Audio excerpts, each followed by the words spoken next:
Daydream, anticipazione episodio 125. Jeanne e Sanem, emozioni mai svanite.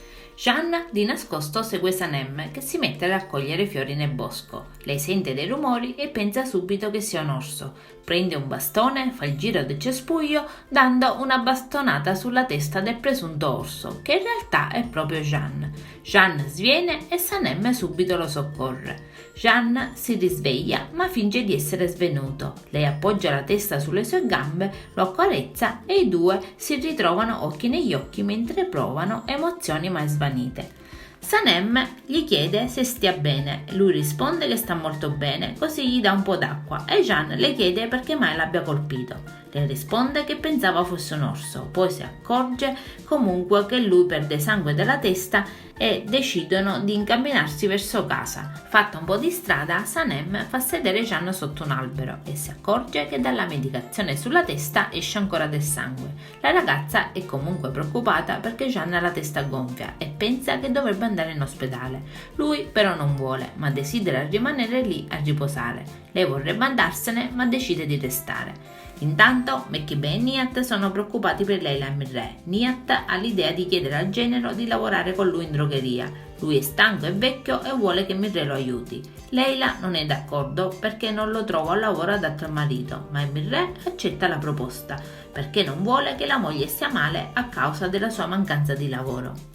Scende la notte e Jeanne e Sanem sono ancora nel bosco. Jeanne raccoglie la legna e ora sta meglio. Sanem suggerisce di tornare a casa, ma Jeanne fa di tutto per rimanere lì con lei da solo. Continua ad alimentare il fuoco e la invita ad avvicinarsi per non prendere freddo, ma Sanem preferisce stargli lontano.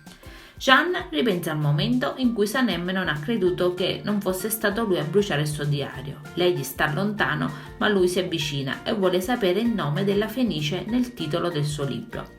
Sanem gli fa presente nuovamente che sta parlando di qualcosa che non ha letto.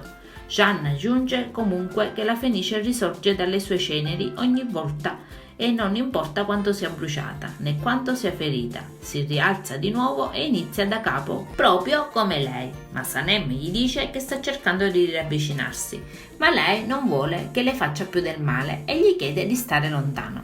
Nel frattempo Sanem ha chiuso gli occhi appoggiandosi ad un albero, lontano da Jeanne. Lui le si avvicina e la copre, poi credendo che le dorma le cita una parte del suo libro. Alcuni hanno visto la loro solitudine nei loro cuori, alcuni hanno visto cose che non hanno avuto modo di dire. Jeanne aggiunge poi che non ha finito di leggerlo perché sta leggendo ogni pagina migliaia di volte. Sanem apre gli occhi e trattiene a stento le lacrime.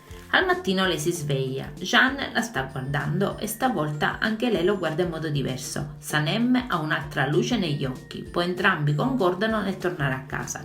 Intanto Yuma si reca alla casa di montagna e cerca di entrare. Arriva un signore che le chiede chi sia e lei chiede se ci siano delle telecamere. L'uomo le dice che chiederà e li farà sapere. Intanto Mirreh inizia a lavorare in drogheria e Nihat gli fa indossare il grembiule blu. Il ragazzo ha ordinato roba costosa per il negozio e ha risistemato i prodotti.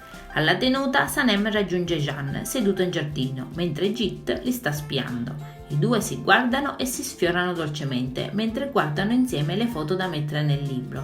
Jeanne le dice che ciascuna mostra un lato diverso di lei e le chiede quale lato desideri mostrare. Lei risponde che vuole che sia evidente il suo lato di scrittrice.